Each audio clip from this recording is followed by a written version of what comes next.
Good afternoon and welcome to Pakistan Today News from our London studio. I'm Chris Taylor. The federal government has granted approval for the Supreme Court of Pakistan to establish its own project sanctioning body, enabling it to independently approve development schemes worth up to 1 billion rupees. Planning Minister Ahsan Iqbal confirmed that Prime Minister Shehbaz Sharif authorized the Apex Court to set up a departmental development working party. However, the National Economic Council's moratorium on new projects until the IMF program is completed still applies.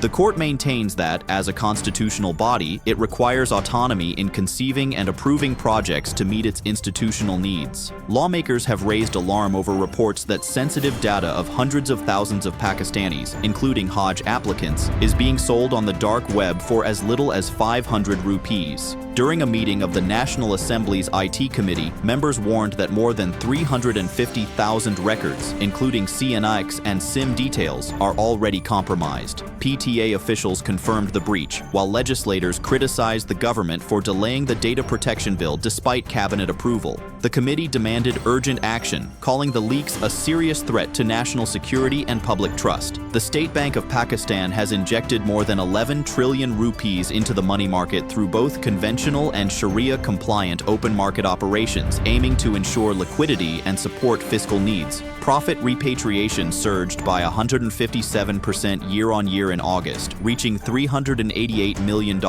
with total outflows in the current financial year now standing at nearly $600 million. Meanwhile, the rupee continued its winning streak, closing at 281.46 against the dollar, marking its 31st consecutive session of gains. In commodities, gold prices dropped by 100 rupees per tola in Pakistan, tracking global market adjustments despite bullion posting gains internationally. Weekly inflation has eased slightly, with the sensitive price indicator recording a decline of 1.34% compared to last week. However, year-on-year inflation remains over 4% higher, highlighting persistent cost pressures. The Pakistan Bureau of Statistics reported that tomatoes and chicken prices dropped sharply, while diesel, eggs, and rice edged up. For low-income households, inflationary relief is modest, but economists warn that flood-hit communities remain under extreme hardship.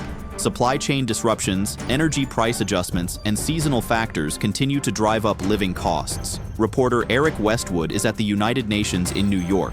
Ambassador Asim Iftikhar Aim delivered Pakistan's message here, stressing that confrontation over Iran's nuclear program must be avoided. He warned that snapback sanctions could destabilize the region and derail diplomacy. Pakistan voted in favor of a resolution that aimed to preserve space for dialogue under the JCPOA framework. Officials I've spoken with described this as an attempt to encourage engagement rather than coercion. Ambassador Iftikhar also welcomed Iran's recent safeguards agreement with the IAEA, calling it a breakthrough that could pave the way for a more stable Middle East. Back to you. In global headlines, U.S. President Donald Trump and Chinese President Xi Jinping have held their first phone call in 3 months. Discussions reportedly covered TikTok, trade relations, fentanyl trafficking, and the war in Ukraine. President Trump claimed progress was made on TikTok, although Beijing has not confirmed any deal. Both leaders are scheduled to meet face-to-face in 6 weeks during the APEC summit in South Korea, with Trump also planning a visit to China early next year. The TikTok issue remains uncertain, as U.S. law requires ByteDance to divest its American assets by January 2025.